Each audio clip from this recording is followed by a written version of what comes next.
My dear friends, my dear masters, my dear God's, స్నేహం ఎంత గొప్పదండి.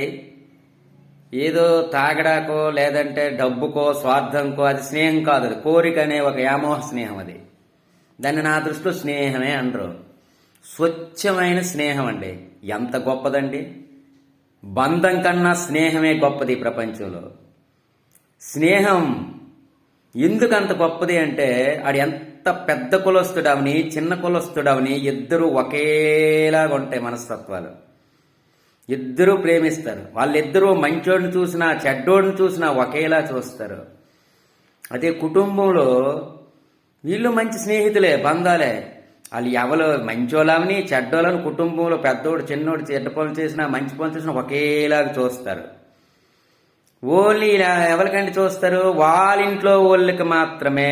బయట వాళ్ళు మాత్రం మంచోడన్నా కొద్దిగా ఇబ్బందిగా చూస్తారు, చెడ్డోడంటే అసలు ఇబ్బందిగా చూస్తారు.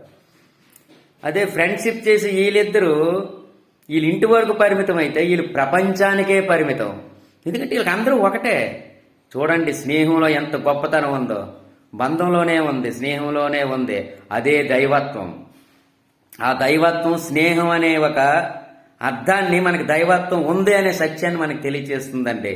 మానవత్వం కాని మనిషికి ఉంటే అందరూ దైవ స్వరూపులే. ఓం నమ శివాయ.